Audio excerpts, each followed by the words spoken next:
Hey everyone, it's Sonia here with Fresh Approach Wellness. Thank you so much for joining me today.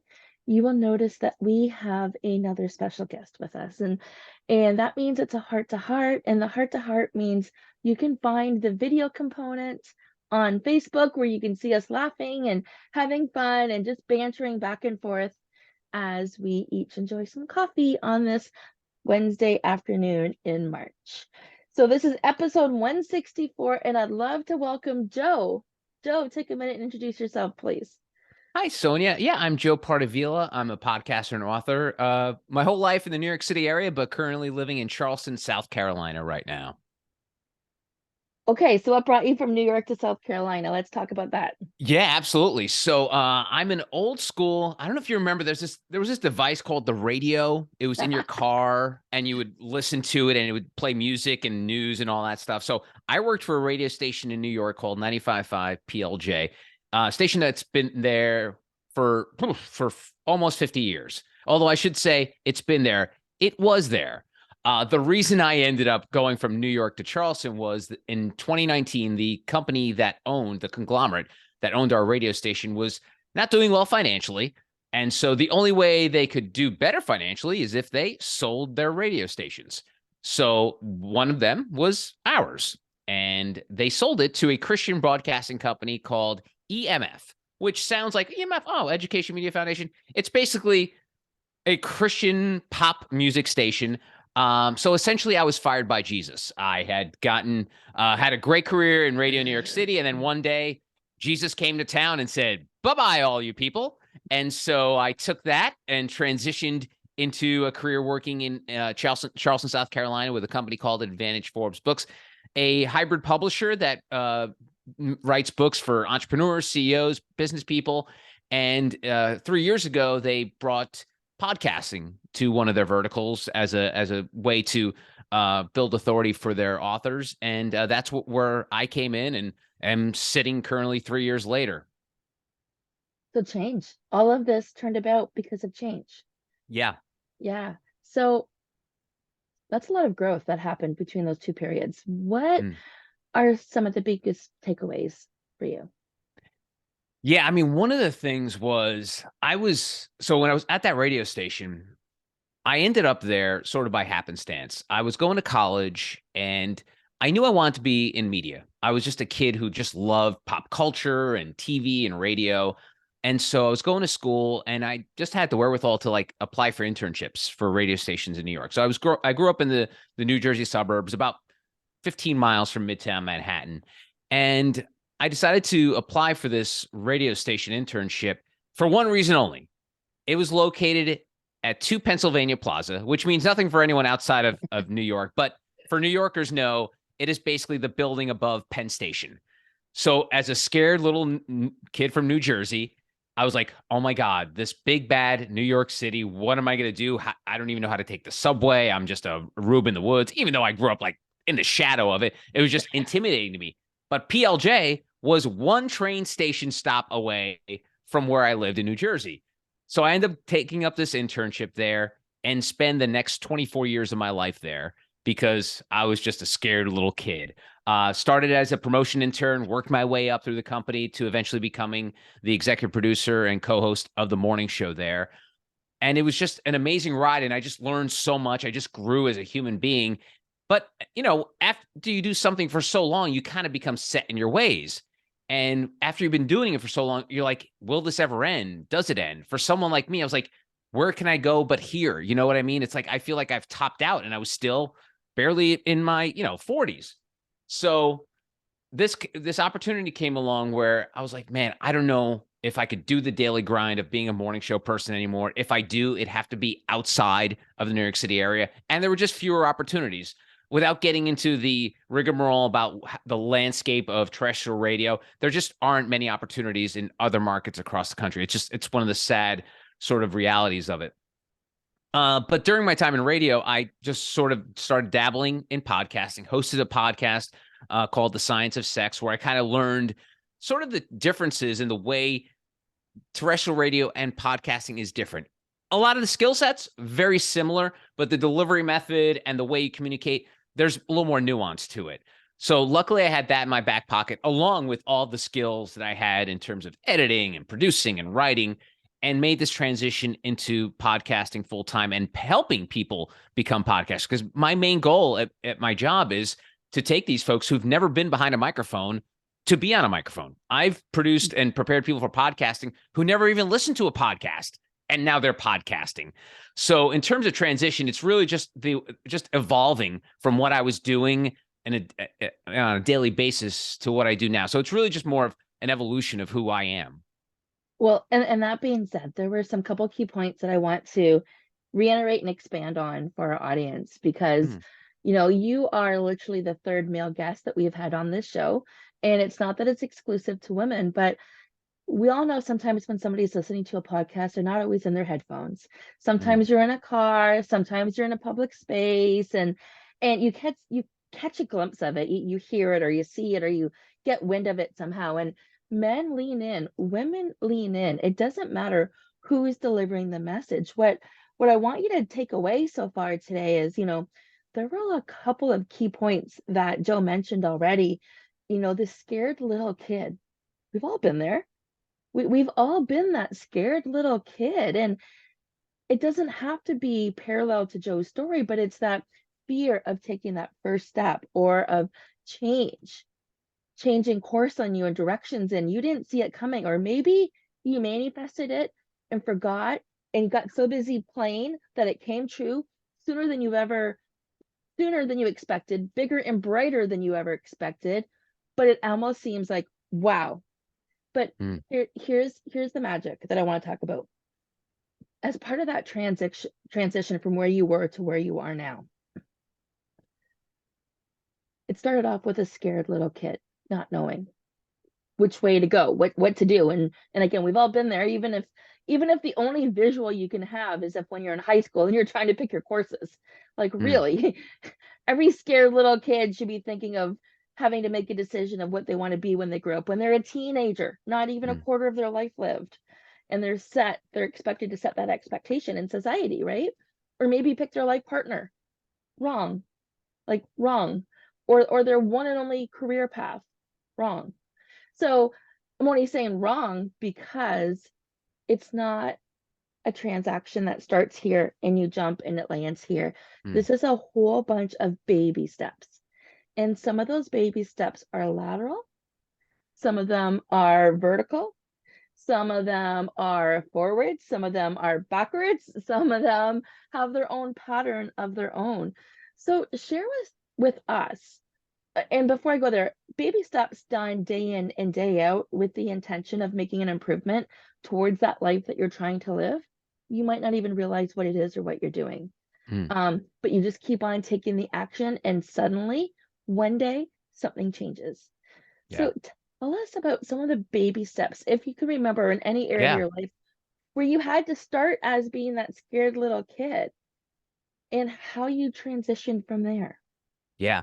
It reminds me of when I first started working with the morning show. My first job they brought me in to do was, so we had these really, at the time, high-tech radio studios. They're not anymore. But they all had like a series of buttons that needed to be pushed before the show started. And for some reason, I just maybe was too scared or was overthinking things.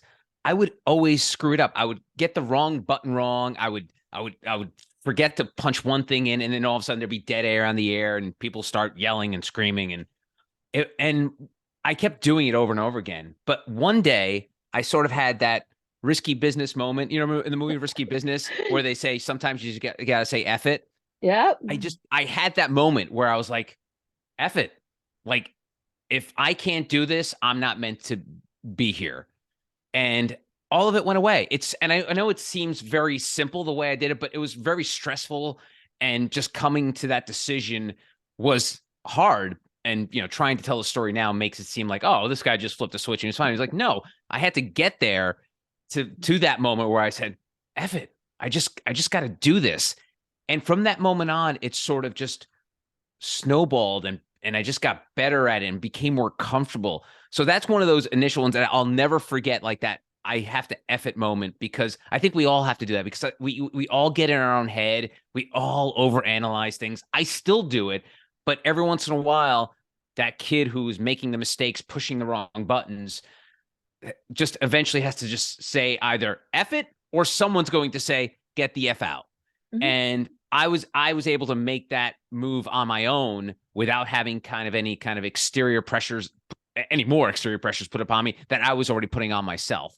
So I think that was super important. Another one is self-awareness. And I write about this in my book. I talk about it a lot because I feel like we as humans have a self-awareness problem. We are so unself-aware of people around us and communities and just like people that are different from us. And one of the ways I started to become more self-aware was I was the morning show I was working on, we were on from 6 to 10 in the morning, Eastern Standard Time. So I would have to wake up around 3 o'clock every day, prepare for the show, drive into work because there was no public transportation at the time I was going to the office, driving to work. I would park my car, walk across the street into the building, and go do my job. Now, as I mentioned earlier, my office is in Midtown Manhattan. It's 2 Pennsylvania Plaza. It's above Madison Square Garden, one of the most famous arenas on the planet. It's 2 blocks away from the Empire State Building. And one day I was walking to work as I was doing every single day for decades. And I just stopped in the middle of the street. And this was like 4 o'clock in the morning. And I looked up at the building all lit up, and I could see in the distance the Empire State Building. I was like, this is so cool. Like, why didn't I ever just stop and look and appreciate this? Because again, we get so far in our own heads. We just want to get to work, get the job done, and go home. And that was sort of my, speaking of evolution, my evolution into just becoming more self-aware of like, man, appreciate those little things, those moments, the stuff in your life that we all take for granted. And that just was part of the steps that I took to becoming more self-aware. Just like stop, take a minute, and just see what's around you, as opposed to putting those AirPods in, walking a mile a minute, not keeping, not looking up. And as anyone who's listening to this from New York, the last thing you ever want to do is look up. Like everyone's always looking down in New York. So if you are in an area where you sometimes forget to look up, just do that as a joke, or just shits and giggles. Just one day, just be like, wherever you are that you normally are for every day of your life, just stop what you're doing and just look up and look around your surroundings and become more self-aware and sort of bask in sort of the joy and all the good things that you have in life. I couldn't agree more. And those mindful moments, I like how you called them like appreciation and awareness. And so I'm doing some cross training right now for some running events that I'm doing, which means I'm on the spin bike a little bit more Mm, because I too am in Eastern Standard Time, but in Canada, it is still kind of cold. mm. So, and the older I get, the less I care for winter, honestly. Yeah. So anyway, I'm cross training with the spin bike, and the lady I'm following, her name's Spin Junkie. Like that's what she goes by on YouTube. She has an amazing quote that completely corresponds to what you're saying. And don't look down, you're not going that way, Hmm. I right? love that. And it's not just in New York, it's more often than not when you're walking around, people are looking down.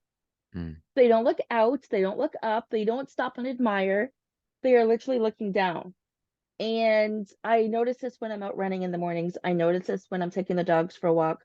You're lucky because those times of the day and the people that you're connecting with are normally like-minded. So the majority of them will say hello mm, and greet you, and it's a beautiful way to start your day.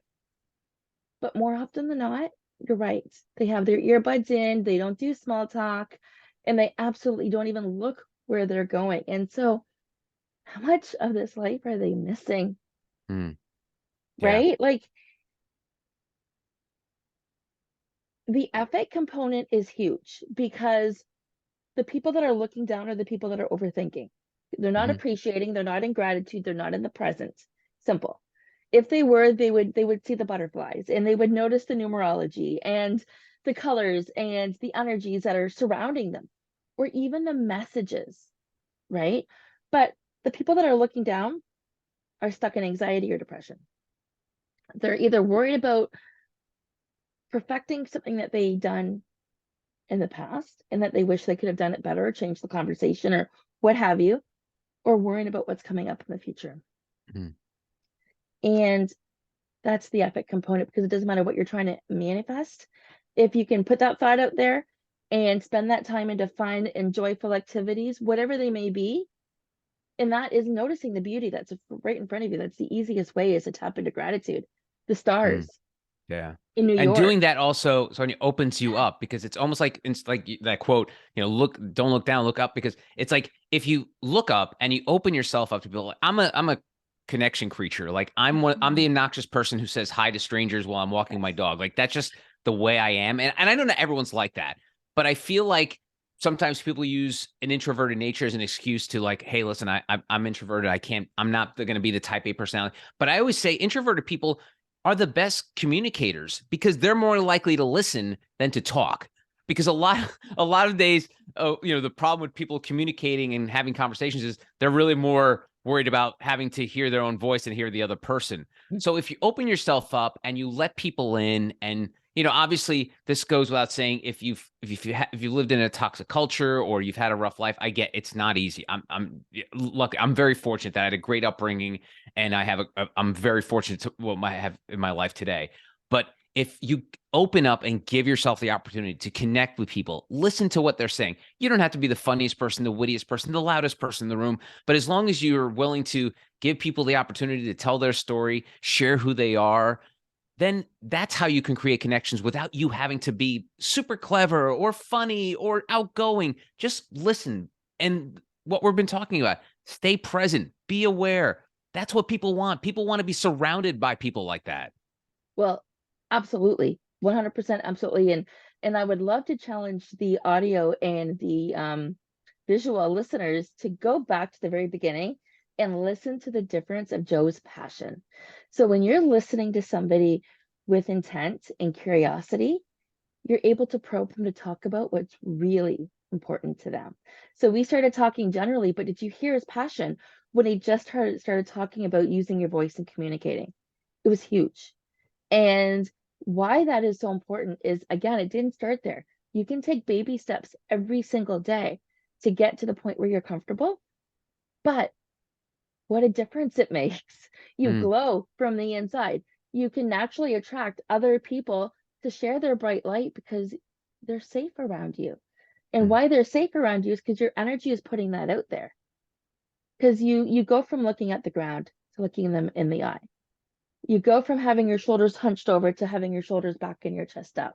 mm. And then next thing you know, you're saying hi to everybody.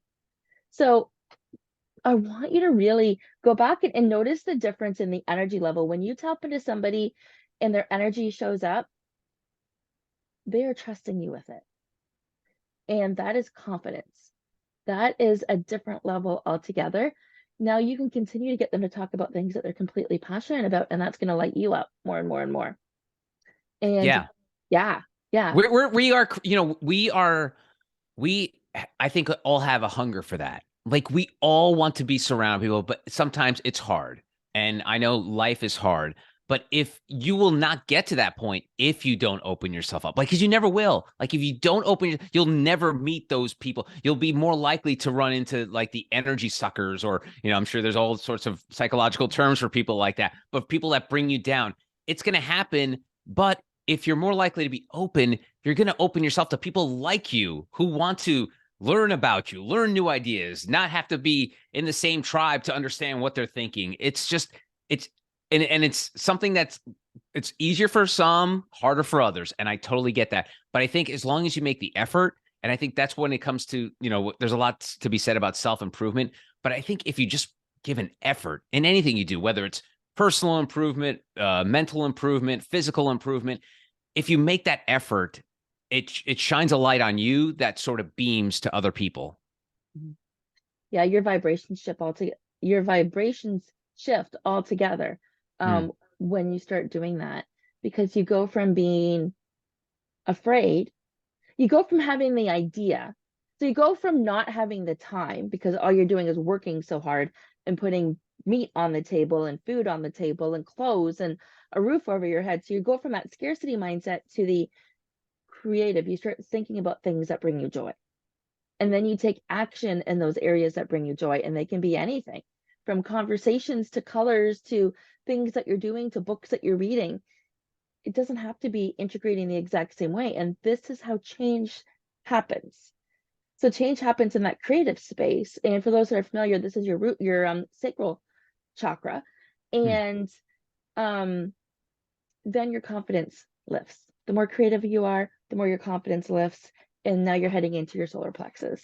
So, Joe, we talked about baby steps, we talked about change, but share with us how being open to a growth mindset has enabled you to go through those transitions and those baby steps and those transitions of change. Yeah, I mean, I will say my career is so intertwined with my personal life. So when I was working in radio, even though I was on from 6 to 10, it was essentially a 24/7 job because all I was doing was living my life, but also trying to think of content that would fit the radio show. And so when you have that mindset, and obviously not everyone's going to be working on a radio show, but if you have that mindset of curiosity and wanting to learn and be open to things. And I did it. And I think I was like that before I started the job. So it helped.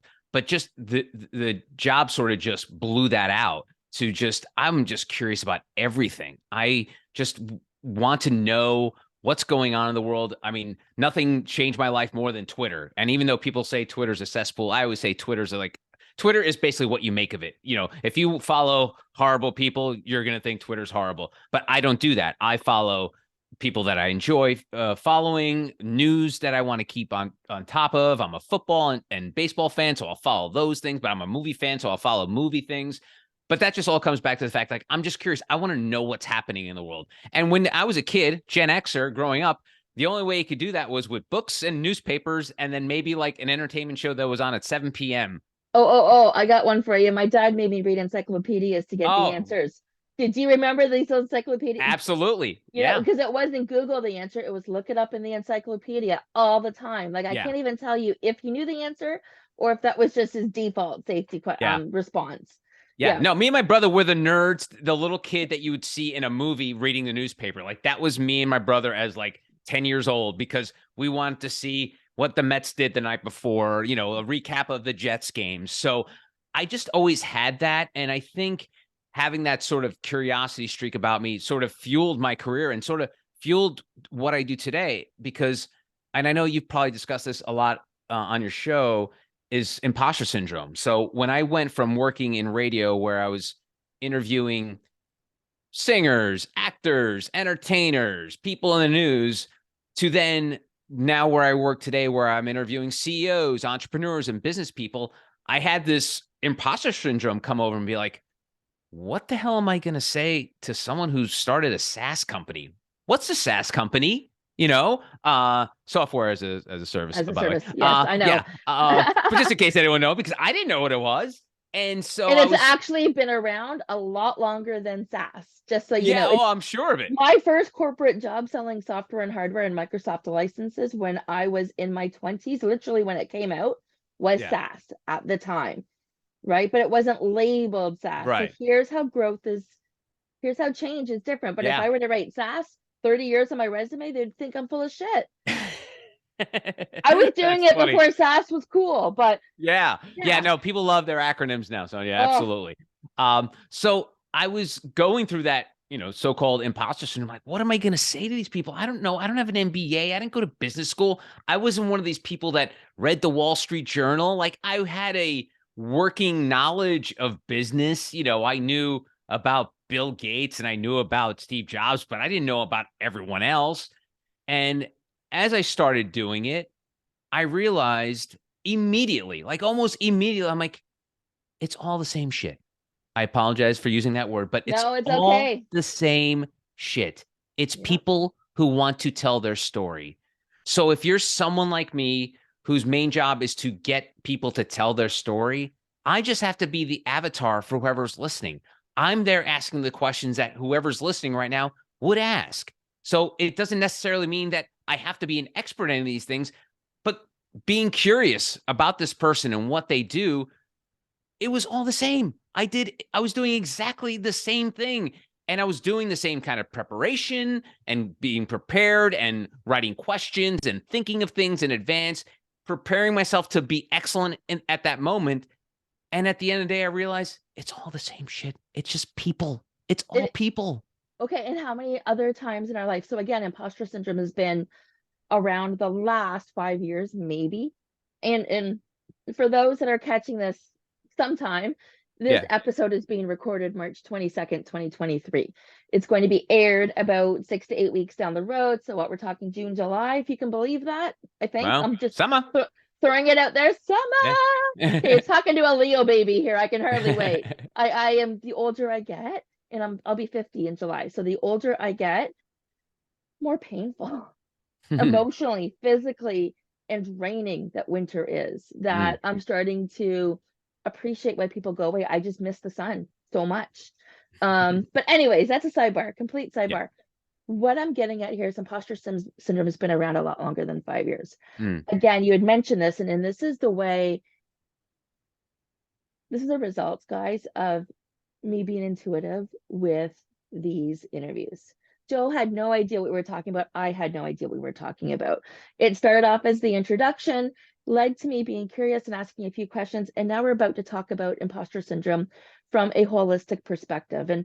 And I want you to go back, pretend you were born in the 70s. So I'm born in 73. Joe, when 74. 74. Okay. So think of our our tools at the time, and that was TV. Probably started off in black and white and then Mm, color. Okay.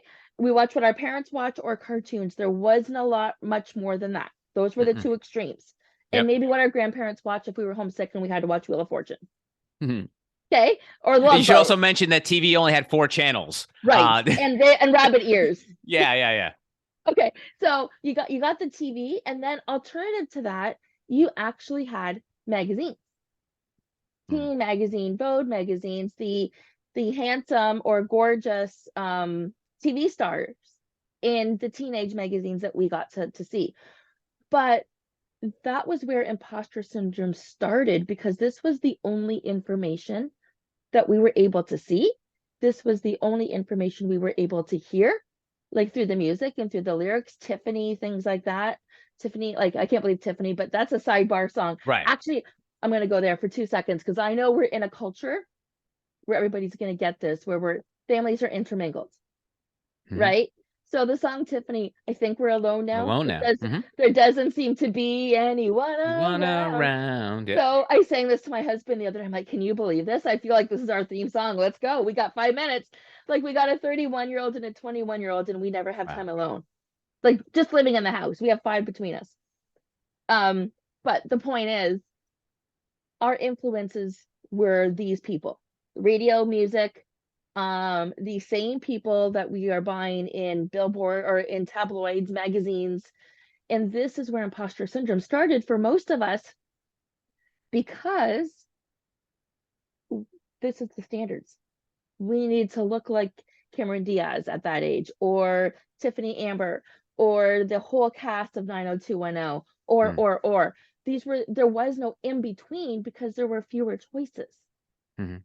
right? So if we didn't match that perfection, and then we've got some super amazing people like Christy Brinkley, for instance, who does not look her age whatsoever, right? So now she's setting that incredible bar high for imposter syndrome for a lot of people too. And imposter syndrome boils down to feeling like you're not good enough. Mm, And this isn't on you for the most part. This is on society for the most part, mm, by trying to raise us in a culture, in an environment where we're all the same.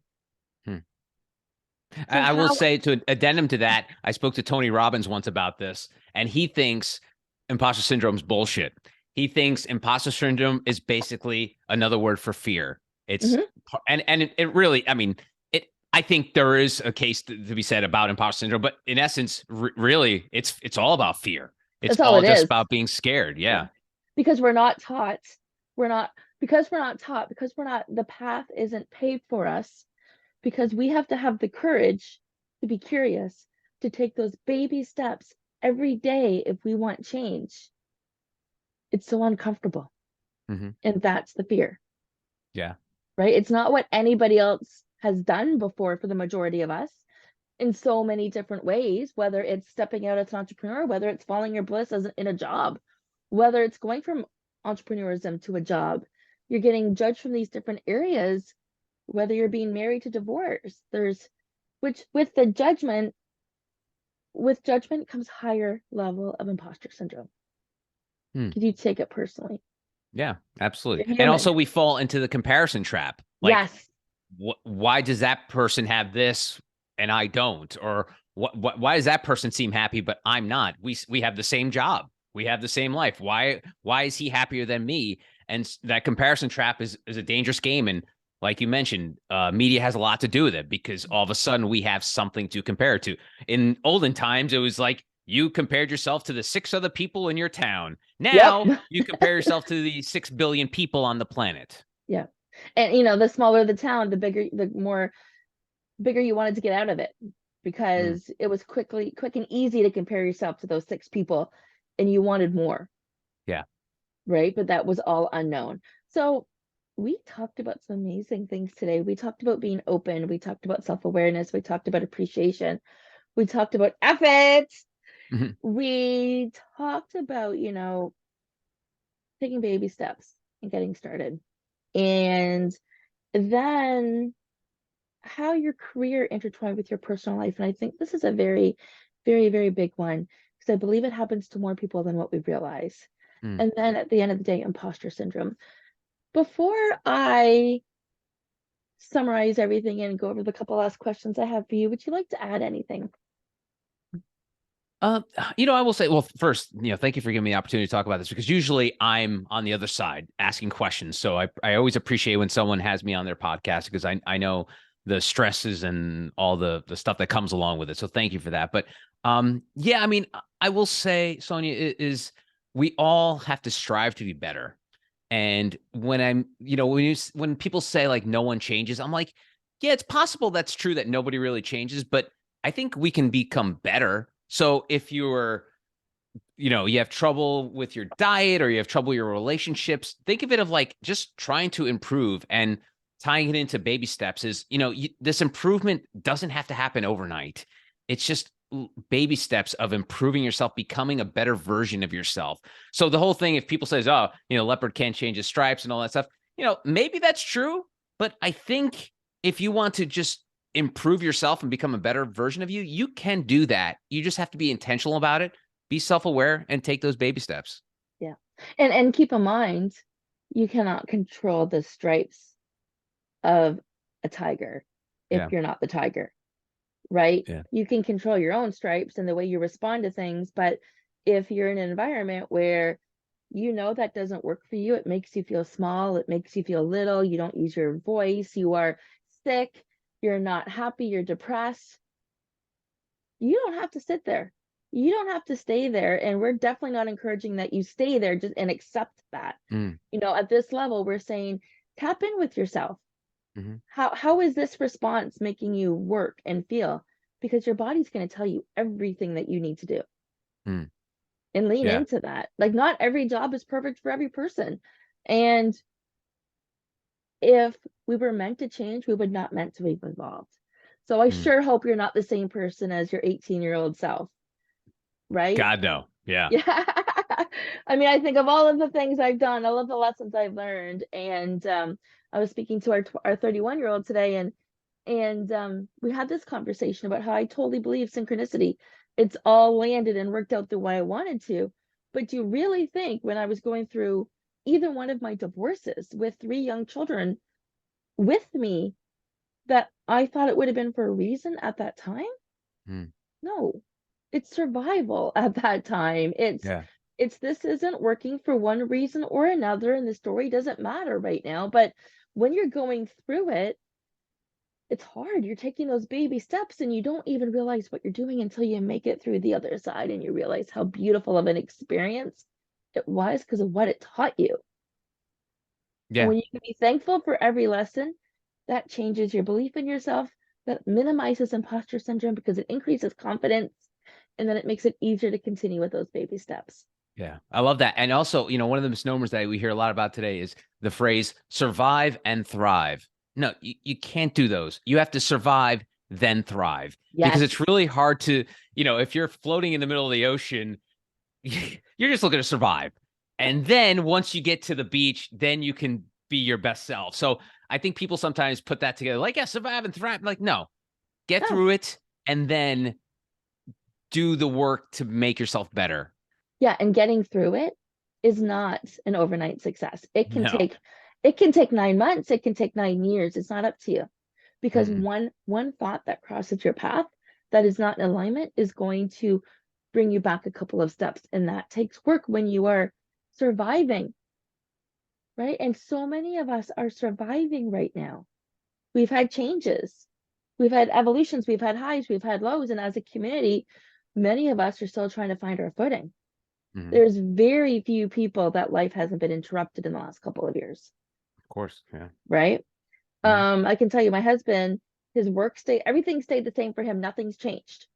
Hmm. For me, I lost my personal training studio. I went from 23 fitness classes a week and an income of $5,000 a month plus to nothing overnight to giving back refunds Hmm. to emotionally not seeing the same people I had seen 3 to 4 hours a week over the course of 5 years to never again Yeah. because they're going through their own thing, right? To later on that year, writing all of these books that I wrote and doing my podcast shows and doing life coaching was great because people were in that space. But now that the world's been shaken up from the after COVID, a lot of that shifted again. And now they're not spending, they're not investing. They are going to crash and burn because their root chakra, their security, and their stability is so messed up. Mm-hmm. They don't trust what's in front of them. So they've stopped with the gratitude. Instead of pivoting once again, because they're capable, they're exhausted, Mm-hmm. right? We're all exhausted, but you can't do this alone right now because some people are further along. So Tony has barely had any impact. However, his oldest son did move home, and his youngest son moved to New Jersey at 16 for a football scholarship at Petty. Oh, nice. Yeah, Congratulations. thank you. So, in its own, that is change, but also with no change also means no pay increase, no job difference, doing the same thing day in, day out. And those things in its own, because there was no change, has an impact. Mm. So, it has touched so many people. And the biggest takeaway here that I want to say is there is no shame for where you are landing right now in spring of 2023. The first thing you need to do is what Joe's talked about early is become aware. And this is the first thing you can do is just become aware. Put both feet on the ground, wiggle your toes, let a smile cross your face, and be aware. And then start showing appreciation. And remember not to look down because you're not going that way. Be open to what crosses your path and release imposter syndrome because you're not the one walking this path at all. At Mm. all. So on that note, Joe, I want to go over my 4 favorite questions that I like to ask with every guest. You ready? Okay. All Yep. right. Meals, movement, mindset, and your relationship with money. Let's start with meals. Do you have any non-negotiables in your life when it comes to nutrition? So this is going to sound really tough, especially someone who's a personal trainer, but I'm not a big fan of vegetables and salads. So my entire life, I've never eaten a salad in my entire existence. So I'm not a salad eater. It's here's a weird thing about me. I'm not a cold food eater. Like I only like warm foods. Like I don't like sandwiches and cold cuts and stuff like that. So I'm very bizarre. So I've always had that weird relationship with food where like, and it's funny, my mom is like this as well. Like we love all our food piping hot. Like if it doesn't burn the roof of our mouth and have skin dangling from it, it wasn't a good meal. So that's I've always had sort of this weird relationship with food in terms of just the idea of like I can't have like a salad. I just don't doesn't interest me. But yeah, I mean I've had struggles with food because I was a fat kid growing up. I was always the chubby kid. I was always picked last in gym class. And I ended up playing football in high school, lost a lot of weight and sort of grew into my own body. And I just, I kind of just took it for granted that once I became a little older, I was like, oh, okay, cool. It's easy. And then when I started working with my job in doing morning radio, I was like, okay, I'm not going to eat breakfast. I'm going to eat a huge lunch at noon, and then I'm going to eat a huge lunch at dinner. And then all of a sudden I gained all the weight back that I had when I was a little kid. And then I realized, oh, it's really just all about creating a structure for yourself and a structure for yourself that works. And I had one of those, self-awareness moments of like, oh shoot, I have to do this. There's no one else that's going to show me the way. So I structure my way where, okay, and the first thing in the morning, I'll have a protein shake. And then after the show, I'll have a light lunch. And then later on, I'll have dinner. And so I think structure is a big part when it comes to food with me. And that's why I was able to maintain my weight later in life, even without being like a super, calorie conscious person. I've screwed around with all different foods. I did CrossFit for 3 years. So when you do CrossFit, you're legally binded to try paleo diet. And then I tried the keto diet before everyone else was doing it. And I did it for like almost a year. And then all of a sudden, keto crap is everywhere. I'm like, where was this when I was trying the keto diet? It was like you couldn't find anything keto. Now all of a sudden you go to Costco, they have sections of keto food. So yeah, so when it comes to food, I think a lot of it is structure and just knowing when you can splurge and have fun and enjoy yourself, but then knowing at the end of the day you have a price to pay if you decide to go on a binge for 3 or 4 days or so yeah, structure's always been very important to me when it comes to my eating. I like that. Structure or a price to pay. Yeah. Um, and the more aware we become, the more we can do something about that, right? I know when I Yeah. binge on sugar, mm-mm, Yeah. and it just doesn't serve me. It's a short-term satisfaction on my lips, and that's it. Hmm. So I get the worst stomach ache, and you become aware and you wonder, why did I do it in the first place? Where there are other options. I'm just looking at this little snack that I grabbed, and it's literally What is frozen it? Oh, bananas frozen with chocolate. bananas. Yeah. Okay. So the best snack? No. Better than other options? Yeah. Yeah. And is there better options still? Of course. But Sure. there is nothing wrong with it. So, Yeah. and that's what I liked about hearing what you have to say about meals. All right, movement. What are you doing for movement these days? So I was always once I got into a fitness routine, did CrossFit, did a lot of running. I ran a couple marathons, but as I got older and my routine changed from working morning radio to having a 9 to 5 job, I basically just and then all of a sudden the pandemic hit. I kind of just stick to running. So I'll run like a 5K, 3 or 4 days a week, and that'll be my exercise. I'm not a big fan of. It's really hard for me to go into a gym these days after 3 years of the pandemic and be like, oh, just all have sweaty benches and dirty racks and everything like that. So I may get to the gym one of these days, but like right now it's just running. And I like to differentiate. I like to say I run. I'm not a runner because runners have a different mindset. A runner will run when it's 30 degrees outside and dark. I will not run outside unless it's at least 60 degrees and sunny. So yeah, so I have that differentiator to make note. So I don't want you to think, hey, there's Joe, this is a runner. I'm like, nope, not a runner. Even though I ran 2 marathons, not a runner. I'm just someone who runs. Okay, so to put things into context, I am looking at the temperature here. And Joe, you like to run at 60 degrees? Well, it's 44 degrees Fahrenheit according to my. No good. So, and to speak Canadian on that, it's 7 degrees Celsius right now, and that's nowhere near warm enough for Joe. Last Mm-mm. week I was running at -6 Celsius, folks. Nope. No, thank you. So just to put things into perspective here, Joe's a Yeah. wimp. Yeah. Oh, absolutely. And it's funny. And when I was training for those marathons, it was like I always say anybody can run a marathon. The hardest part is training for the marathon Yes. and just trying to drag yourself up to do those long, 15, 18-mile runs. It's like, oh God. And then, in the New York City marathons in November, and you're running in October and the fall, and it could be a little chilly, and then it gets dark by like 3 o'clock in the afternoon. So it was always a struggle to find time. And if I probably was more passionate about it, I probably would have. My brother's the complete opposite. Like he's a psychopath. Like he's one of these. He's part of the Peloton cult.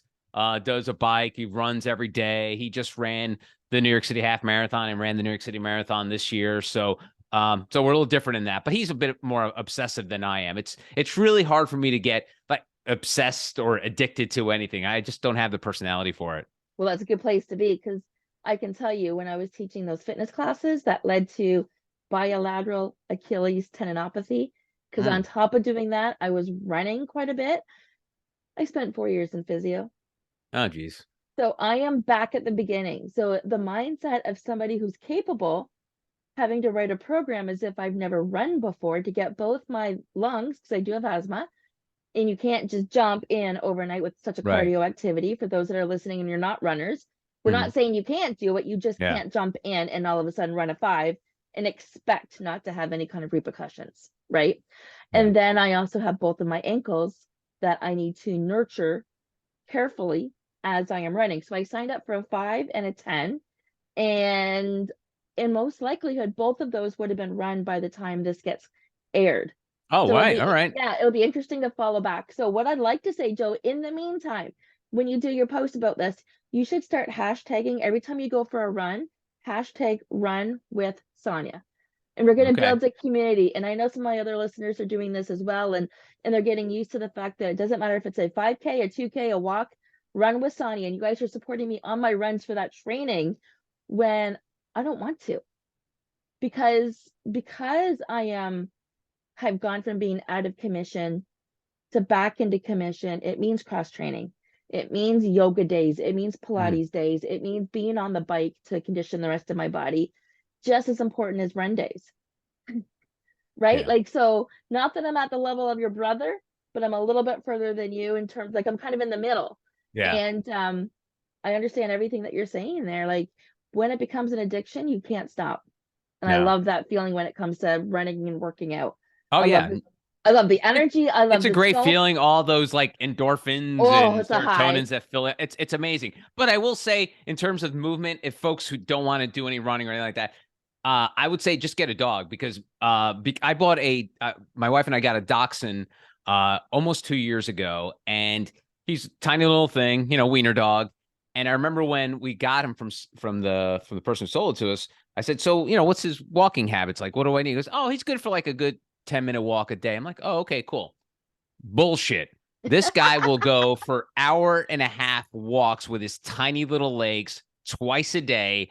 And so I'm getting plenty of activity just walking my dog Nathan around. Even though he has the tiniest little legs, boy, that mother will walk. So yeah, so I, Get I a am still dog. getting some movement. Yes. So I love how you said get a dog, and that is a perfect segue to the mindset piece because dogs, mindset, mental health, pets, petting them. Oh wow. But what other mindset, if you had to give one piece of mindset advice, something that you practice regularly that's been a game changer, that started off as baby steps for you, what would it be? Um, I don't know if this is a mindset, but I think it's almost patience in the moment. And what I mean by that is I think we're so quick to react to something. And now with social media and the way technology works, we can react to things so quickly. We don't digest, let things sit for a moment. We just react. And one of the things that I try to take heart with is having patience reacting to something. And some people call this like the email method. Like when you want to send a nasty email to someone, just leave it in your drafts for the day and wait till the next to see if you really want to send that email out. So if anyone is thinking about like, how to deal with like having awkward interactions with either family members or people you work with or just people in your life in general, think about what that trigger is and don't react to it right away. Just wait on it and just see how you feel 24 hours later. And I think this goes great for relationships with, if your husband or wife says something or does something that really upsets you, wait a day and see if it really does upset you because maybe it's like the most minute Mm. thing.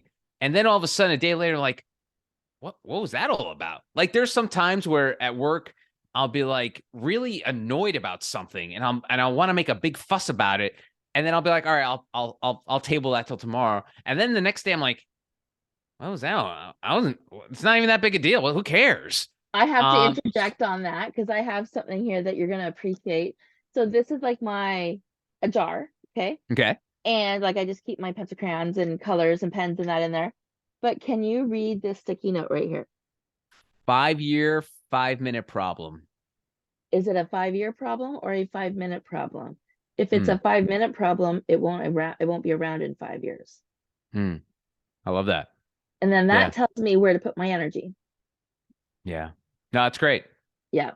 Is there a way that you practice being patient versus reactive?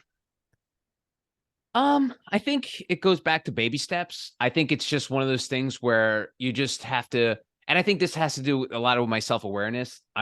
I try to be so hyper self-aware that I think the more you become a more self-aware human being, being patient to reacting to something makes things a lot easier. So I think it's just a growth of just being just more self-aware of myself, my surroundings, to not letting things annoy me and giving that time. So I think it's one of those things where like developing that sort of mindset or that skill or hack, whatever you want to use, it just really just takes time and practice. And once you do that, you'll realize, oh man, don't sweat the small stuff. Well, so true, so true. And I'm going to share this because this experience happened this week to me.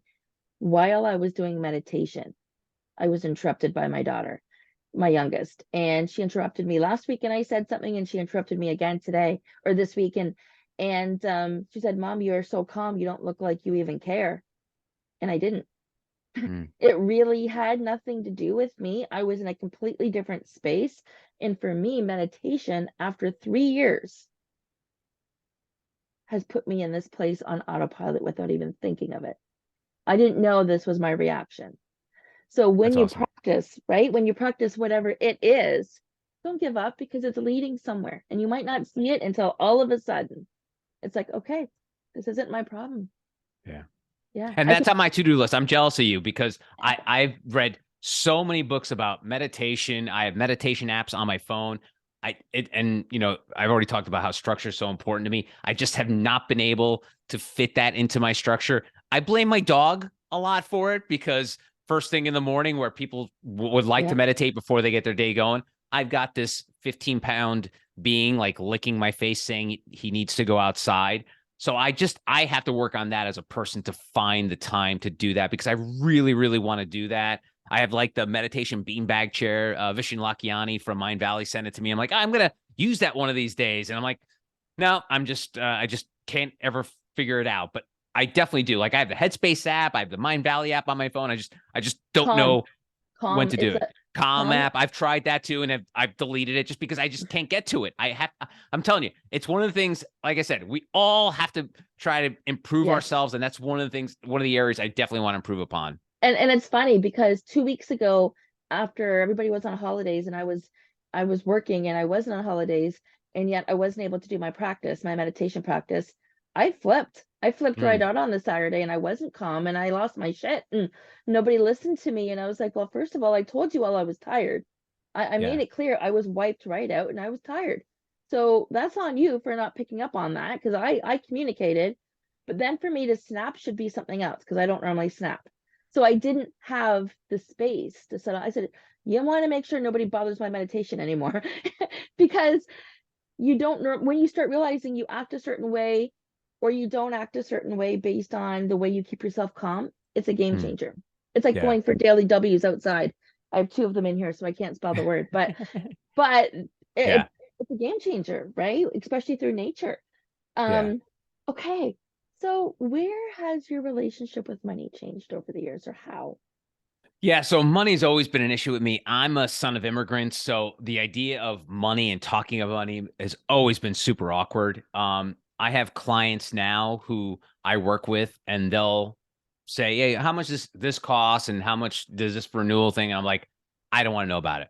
I envy entrepreneurs who are able to sell and sell a product or service and get money for it. Like I could never do that. I have this awkward relationship with money, whereas like I cannot take money from people. Like I can never do. That's why I love working in radio for so long because it was like, all right, cool. I get paid to have fun on the radio. And I don't have to worry about where this money is coming from. It's probably coming from advertisers or something like that, but I don't know who they are. I don't know their names. I don't know where the money's coming from. So I'm happy. So I've there's yeah. So when it comes to like acquiring money, it's always been awkward for me. I just can't get into it. And luckily, I've had a field to do that. Except I remember one time my wife said to me, "Oh, in between me losing their job in terrestrial radio to get into podcasting up. She's like, oh, you're good personality. You probably like get a real estate license. And I'm like, no, I could never do that. I could never and that's even that would be the worst version of what I'm talking about. Like, oh, okay, so I'm going to get people's life savings from their pockets and for my job. No, I cannot do that. So that was, I've been like this my entire life. There's always been this weird thing. Like, I just feel bad. I'm very protective about my own money. I'm frugal to a fault. Not that I don't like spending it, but I just see that, I'm especially now it's worse with technology. It's like you constantly know how much money you have in your account or how much you've spent. So, I'll be like, oh, cool. My credit card bill is X amount because I bought that one thing this month. Why did I do that? So yeah, I'm the kind of guy who will spend 3 weeks researching iPhone cases before finding the right one, even though it's like a $30 purchase, because I don't want to regret buying something later. I'd rather waste time researching a stupid phone case than actually buying a case for like $60 and a week later being like, why did I buy that? So yeah, me and money aren't a great fit, but I think it's just because of my mindset as a kid growing up with parents that just like worked their asses off for every single penny we ever had, and everything we bought and owned was earned. So yeah, that's always been my thing with money. And that is so refreshing because we don't all yet have the answers. We don't all yet have that shift and change of relationship. We all don't yet have that awareness or that awakening. Before I started becoming aware, I didn't clue into the fact that my parents, so I don't like confrontation for the same reason that you don't like money. It's awkward. Awkward makes me uncomfortable. Every single confrontation I've either been in or have witnessed has been around money in some way, form, shape. Somehow you could root it down to money. Not all of them, but the majority of them. And even my parents to this day. So having somebody show up and say it's awkward, of course it's awkward. It should be awkward until you've reached the level that you are like, a bill came in and you realize they trusted me. They believed in me. They gave me these services for 30 days, knowing that I have the capacity to pay it. That's a huge cry from not wanting to spend a dime. Right? But when you can, and that's being grateful. That's the gratitude. That's the appreciation. That's the gift. And so I loved how you said you have an awkward relationship with money. And I think we all do a lot more than well, I know we all do, or the debt ratios wouldn't be where they were, where True. they are, Yeah. right? So it's awkward for different reasons. Yes. Yeah. Like, and that's the biggest takeaway here is awkward is okay. Awkward is awareness. You're just putting a label onto what you are aware of. And with that, you can make changes. I'm listening to a book right now, and I keep on referencing this book. You guys are going to be so sick of it, but it's called The Audacity to be Queen. And it's completely different about the princess vibes in our head. And I'm not through the book, so I can't talk about the male perspective, but I know there is a position in there where how do you expect to be treated like a queen by your king if you don't even act like a queen yourself, kind of deal. Where a princess I don't want to get my hands dirty. I shouldn't have to do that. I'm a princess versus I'm a queen, I'm in charge, and I'll do whatever it takes kind of attitude, right? But a queen knows where her resources are. A king knows where his resources are, right? Whether it's their physical assets or not, they've got their finger on the pulse every day because they are in charge of their life. And when you look at it from that perspective, okay, story's changing. I am the queen. I do make decisions. They don't just happen. Yeah. It's interesting when you can change that storyline. Absolutely. And, on the subject of awkwardness, I feel like, I know this has been much debated in this cancel culture, woke culture, whatever you want to call about. I think the word uncomfortable has taken so much more weight. Like, no one could feel uncomfortable anymore. And I think that's the wrong way to think. Like, people feel like someone said this one thing, I'm uncomfortable, I don't know how to handle this. And I think being uncomfortable is actually a good thing. Like, again, please don't take me wrong. If it's toxic and mean and all that, I'm not talking, but I'm just talking about the slight awkwardness and things that make you uncomfortable in life. those are sometimes good things because you have to dig into why that makes you uncomfortable. Or if it's someone that's doing it, speaking to that person, it's to have that moment of uncomfort. It's not the worst thing in the world. I think that's how we, again, become better versions of ourselves by exploring the uncomfortable. Because I didn't just go run a marathon in a day. I had to live through that uncomfort of, oh crap, I got to wake up on a Sunday morning and go run. All right, I got to do. So it's okay to be uncomfortable sometimes. And I don't mean to minimize people that are offended by things that people are saying. I'm not minimizing anyone else's feelings. You feel how you want to feel, but I'm just saying that if you're uncomfortable once in a while, that's okay because we all are. We're always uncomfortable with something, whether it's with money, whether it's with food, whether it's with our family. It's okay because that's how it's sort of that. And I apologize for using the word. It's that trigger that will help us become better because this uncomfortable moment has provided us with a spark to do something about it. One way or another, right? Like Yeah. whether it's speaking your truth, saying I cannot work for you anymore because of the way you talk to me, and you might not say that, you might just find a different job so you're out of that environment because those triggers don't serve you, or you speak your voice to your partner or to yourself saying, okay, so I'm awkward with money. Now what? Mm. How can I get unawkward? What would make this easier? What is the first thing I need to do? Right? Yeah. This has been awesome, Joe. Thank you so much for joining us today. Do you have anything to share before we sign off? Yeah. So I am on this sort of culture battle with the word busy lately. And I know this is going to sound super random, but if you ever meet someone and you ask them to do something or anything, the immediate reaction most of the time is going to be the person's going to say, I'm busy. And us as human beings now see busy as this flag to, oh my God, I can't ask this person anything because they're busy. Or I'm busy. I don't have time to do this. And so busy, I feel, has become our default setting. Like we're all busy. But we use that default setting as to not letting people in, not experiencing new opportunities, not trying something different, or helping someone out because we all feel we're just too quote unquote busy. So I've been working on myself recently where I stop myself from using that word. I know this sounds super silly and it makes no sense to a lot of people, but just try that. Like the next time someone asks you for something, whether it's a favor or a question about something, try not to use the word busy. Try to give a reason as to why you are giving this person a negative response because I think it's just so easy. Like I think now when you say it's like red light, green light, whenever someone says busy to you, red light, I'm done, can't do anything else because we have given this word so much weight and so much importance that person is busy, then that means, oh my God, I can't ever ask this person for anything. So if you were dealing with this where you feel like you're busy and you can't do anything else, just ask yourself why. Why are you so busy? What is wrong in your life that you're busy? And sometimes people just use it as an excuse, and I get it. Like, oh, I'm sorry, I'm too busy. But why lie to people? Like, because and one of the examples I use is a lot of my work deals with having to book guests on podcasts. And a lot of time the feedback I'll get, this person's busy.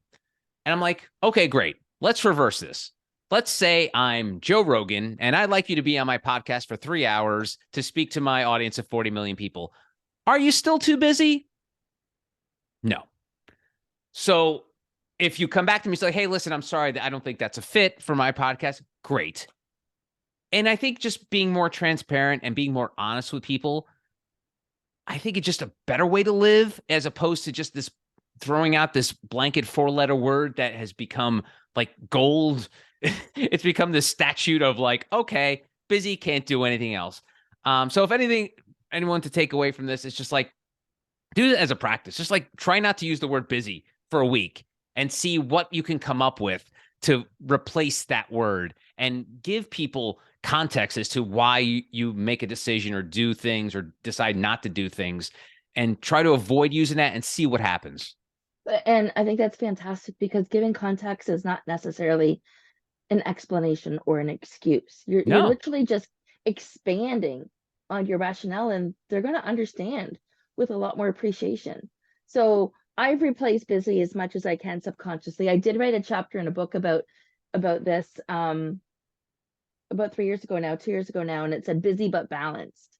Mm, And um I more look at my calendar to see what the time commitment is going to cost me versus the financial commitment. hmm Because like even today, I was writing up my plan for next quarter, and with my personal goals of running, that takes a lot of time, hmm right? That is a chunk of time, a daily commitment, 7 days a week, including rest days, need to be accounted Yep. for almost 2 months now moving forward, right? So that is a big chunk of my personal goals. So what else can go around there? So it's not about matter of being busy, it's other priorities. Or, but what can I fit in? Could I have a coffee date? Like, how can it look different? Because we always, always, always make time for what's important to us. Absolutely. Yeah. And it's so funny you said that. I always, and an example I use is the book and movie. He's just not that into you. Yes, It's just like dating. yes, If the person's just not into you, they will not go the extra mile. But if they are into you, they will call you the next day. They will check in with you. They'll text you. They'll do all these things that show that you're into person. And so I feel like the busy culture has is sort of like blended into that. He's just not into you, where people just use busy as an excuse for yep, not doing something, as opposed to just being honest. Like, he's not that into you. He could just say that. You yep. can just say, hey, listen, I don't think this is a fit. Instead, people drag things on. But and same with busy. It's like, oh no, I'm busy. I can't do any of that. So that's my takeaway today. Sonia, if anyone just try that. Just try not to use the word busy for a week and see how that changes and just gives people an additional like, I guess, layer to who you are, as opposed to just saying something. And it's funny too, Sonia. I'm sure you've read this. There was like this whole trend where I didn't think there was even a book about it. It's like no is a magic word. Learn to say no. And I'm like, really? So we're teaching people that negative responses are good. And I get the idea behind it that you can't Yeah. say yes to everything. But this whole idea that your first thought is a negative just is like, it's just not part of my being. And I get people who are like incredibly high value, high net worth, and they have a lot of people asking them questions and asking them for their time. I get that. But, learning to say no, I wouldn't say is like the best thing to be proud of. I'd be more of like, hey, I'm proud that I'm more likely to say yes to something. You know what? And I don't like it when people say no to me first off, and then they learn, oh, well, maybe. Well, just say yes. Yeah. Like, what's wrong with saying yes? Just go with it. I know my husband and I are on polar opposites of that spectrum. He's the no guy almost Yeah. all the time first. And he's learning to adapt because I'm going to do it anyway. Yeah. Good for you. Yeah. Yeah, I've run into people yeah, like that too, Sonia, that I call them no before yes people. Like, yeah, they won't even think about what the question is or what the topic is. No. And then, no, like you said, they'll realize, oh, wait a minute, maybe it's not a no. But it's crazy how we become hardwired into knowing things before, and I'm saying no with the N-O, not K-N-O-W, but knowing things before you even give it some thought. And that yeah. goes back to my busy thing. Like, just give it some thought, give it a minute. Talking about patience. Like, you don't have to rush into an answer for anything. Just like, hey, let me think about that. That's all. That's it. That's it. Yeah. It doesn't have to be hard or complicated. Mm-mm. They can just start somewhere with those baby steps we talked about. Okay, Yep. guys. On that note, Joe, thank you so much for joining us today. This has been a great episode. I know we're going to have all of your contact information in the show notes, and as well as anything we may have referenced. If we missed anything, don't hesitate to reach out to either one of us, and we'd be pleased to help you on your next step of your journey, because it's all about enjoying the journey that you're on. Absolutely. Thank you again, Sonia. You're welcome.